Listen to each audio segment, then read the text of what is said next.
आज दुईटी पर्याय higher education आमर जो 17-18 कॉलेज +2 +3 जो 12-14 कॉलेज से रिव्यू होता सका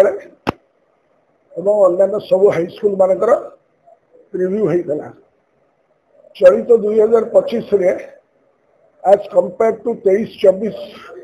गत 3 वर्षर तुलन आमर हायर एजुकेशन ने दुईटी कॉलेज चैतन्य साहू कॉलेज +3 एवं +2 रिजल्ट बेटर कर समस्त 3 वर्षर रिजल्ट रे तलू तलू तलू जाती भाव में आमर 18 ब्लॉक रे 35 हाईस्कल 34 हाईस्कल +13 हाईस्कल सफागरे 5टी हाईस्कल 6 पंचायत ये भाव में जो स्कूल गुड़िक अच्छी से पाखापाखि सब स्कूल रिजल्ट खराब है।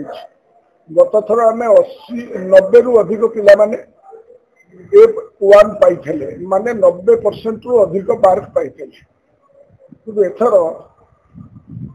कमिकी आसी 20-23 पहुंची तेणुक हाईस्कल एजुकेशन ने एवं हायर एजुकेशन ने आमर मानदंड कमी जो गुड़ाक अति माने गुरुतर विषय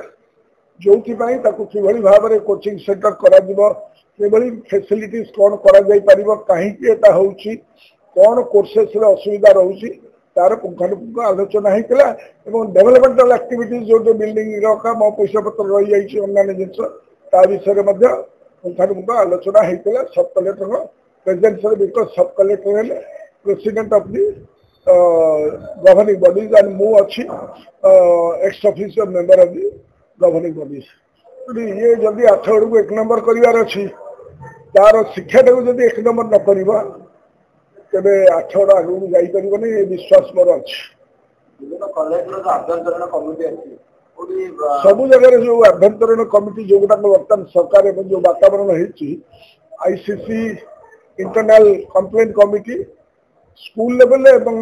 कॉलेज लेवल ताको आम इनसिस्ट करूँ पाखापाखि सब इंटरनल कमिटी किंतु सेमाने कार्यक्रम आरंभ करना इंटरएक्टिव सेशन करना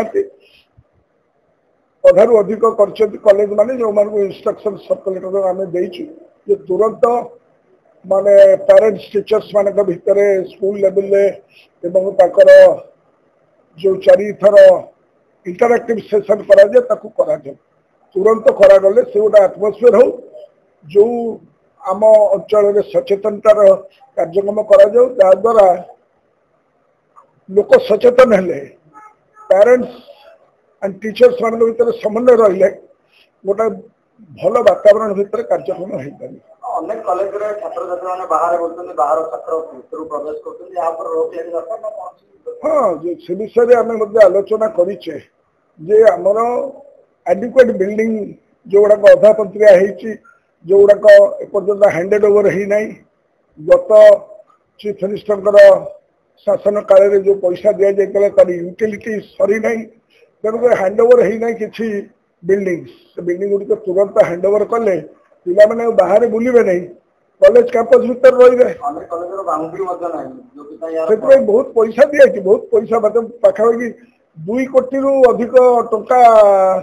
2.5 कोटी रु अधिक टंका बर्तमान सुधा पड़ी रही यूटिलाइज होना आ नुआ टंका आसी government is a continuous process utilization करने तो फोकस वे कार्यक्रम करने पड़ो ताको कोऑर्डिनेटेड मीटिंग आज करा खाली कॉलेज एवं ये नुआ सीटा शिक्षा विभाग कार्यक्रम मु इंटरेस्टेड बेसी